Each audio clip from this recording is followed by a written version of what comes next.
Between October 1940 and February 1942, in spite of the ongoing German attack on the Soviet Union in June 1941, the Red Army, in particular the Soviet Air Force, as well as Soviet military-related industries, were subjected to purges by Stalin. Background: the Great Purge ended in 1939.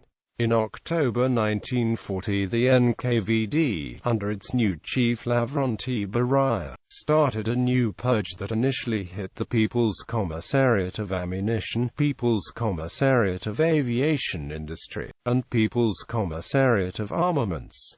High-level officials admitted guilt, typically under torture, then testified against others. Victims were arrested on fabricated charges of anti-Soviet activity, sabotage, and spying. The wave of arrests in the military-related industries continued well into 1941.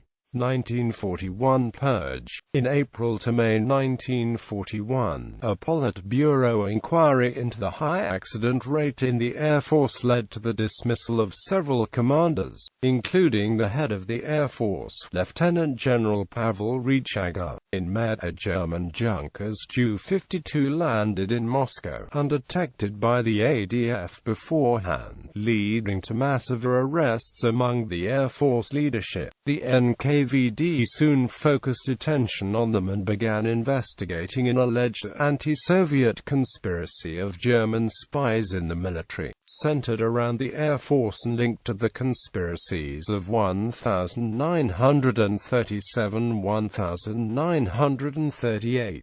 Suspects were transferred in early June from the custody of the military counterintelligence to the NKVD. Further arrests continued well after the German attack on the Soviet Union, which started on June 22, 1941. Arrests May 30, People's Commissar of Ammunition Ivan Sergeyev and Major General Ernst Schacht.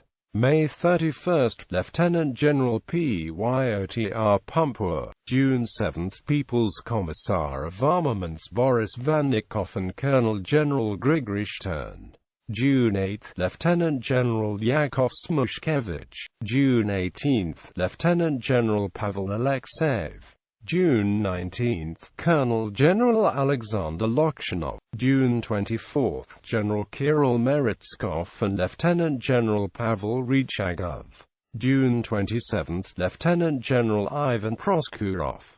In wartime, during the first months of the war, scores of commanders, most notably General Dmitry Pavlov, were made scapegoats for failures. Pavlov was arrested and executed after his forces were heavily defeated in the early days of the campaign. Only two of the accused were spared: People's Commissar of Armaments Boris Vannikov and Deputy People's Commissar of Defense General Kirill Meretskov. The latter had confessed guilt under torture. About 300 commanders, including Lieutenant General Nikolai Klich, Lieutenant General Robert Kleovinch, and Major General Sergei Cherny, were executed on October 16, 1941, during the Battle of Moscow. Others were sent to Kuybyshev, provisional capital of the Soviet Union, on October 17. On October 28, 20 were summarily shot near Kuybyshev on Lavrentiy Beria's personal order, including Colonel Generals Alexander Lokshanov and Grigory Stern, Lieutenant Generals Fyodor Ozhenikhin, Ivan Proskurov, Yakov Smushkevich, and Pavel Rychagov with his wife. In November, Beria successfully lobbied Stalin to simplify the procedure for carrying out death sentences issued by local military courts so that they would no longer require approval of the military collegium of the Supreme Court and Politburo. For the first time since the end of the Great Purge, the right to issue extrajudicial death sentences was granted to the Special Council of the NKVD. With the approval of Stalin, 46 persons, including 17 generals, among them Lieutenant Generals Pyotr Pumpur, Pavel Alexeyev, Konstantin Gusev, Yevgeny Tikhon, Nikolai Trubetskoy, Pyotr Kleonov, Ivan Selivanov, Major General Ernst Schacht, and People's Commissar of Ammunition Ivan Sergeyev, were sentenced to death by the Special Council.